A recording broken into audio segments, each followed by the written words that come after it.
Hello friends, आज हम जिस प्लांट के बारे में बात करने वाले हैं वो है बिल्व।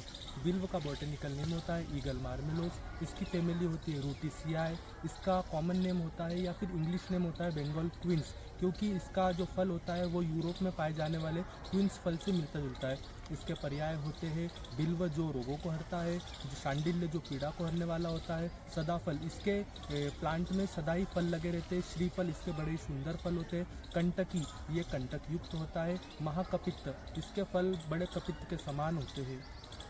अब हम बिल्व के रस पंचक के बारे में बात करेंगे। बिल्व का गुण होता है लघु एवं रुक्ष, रस होता है कषाय एवं पित्त, वीर्य होता है उष्ण तथा विपाक होता है कटु।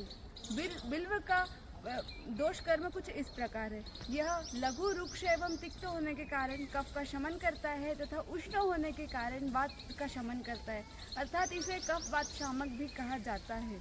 अब आचार्य चरक ने बिल्व का कुछ महाकषायों में भी वर्णन किया है, जैसे कि शोथर, अर्शोग्न, आस्थापनोपग एवं अनुवासनोपग।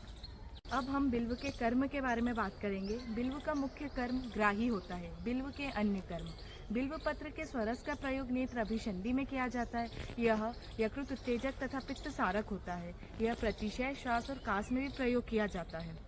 बिल्व पत्र द्वारा स्वेदन करने से यह पार्श्वशूल एवं शोथ का नष्ट करता है। बिल्व के मूल का प्रयोग वात व्याधि, आक्षेप, उन्माद, हृदय दौर्बल्य एवं हृदय कंप में किया जाता है। बिल्व पुष्प का प्रयोग अतिसार, तृष्णा एवं वमन में किया जाता है। बिल्व मज्जा का तेल उष्ण तथा उत्तम वाथर होता है। बिल्व का कच्चा फल लेपन, पाचन, ग्राह्य और क्रमिक होता है। इसका प्रयोग हम रक्त अतिसार, रक्त अश और प्रवाहिका में इस्तेमाल करते हैं। बिल्व के कच्चे फल का गूदा अग्नि में पाककर पुराने गुड़ और मधु के साथ सेवन करने से ये रक्त अतिसार और रक्त अश में प्रयोग किया जाता है। जीर्ण आव में कच्चा फल, बड़ी सौंफ और घोड़वच का क्वाथ इस्तेमाल किया जाता है। बिल्व का पक्का फल मृदु विरेचक होता है। ये विबंध और विसूचिका में प्रयोग किया जाता है, परंतु इसका अधिक सेवन करने से विषम उत्पन्न करता है। बिल्व के पक्के फल का शरबत हम अश, आदमान और कुपचन में इस्तेमाल करते हैं। अब हम बिल्व की मात्रा के बारे में बात करेंगे। इसके चूर्ण की मात्रा 3 से 6 ग्राम, इसके सरस की मात्रा 10 से 20 ml, इसकी पानक की मात्रा 20 से 40 ml लेनी चाहिए। इसके कुछ विशिष्ट योग है: बिल्व पंचक्वाट, बिल्वादि चूर्ण, बिल्वादि घृत, बिल्व तेल, बिल्व मूलादि गुटिका। इसका अग्रय कर्म है बिल्वम संग्राहिक दीपनीय वात कफ प्रशमनाम। अब हम बिल्व के प्रयोजन अंग के बारे में बात करेंगे। इसके जो प्रयोजन अंग होते हैं वो होते हैं बिल्व मूल, बिल्व पत्र, कच्चा बेल, पक्का बेल, पुष्प, मज्जा और मूल त्वक। अब हम बिल्व के केमिकल कंस्टिट्यूएंट्स की बात करेंगे। बिल्व की केमिकल कंस्टिट्यूएंट्स हैं पैक्टिन, मिसिलेज, मरमेलोसिन और सुगर्न।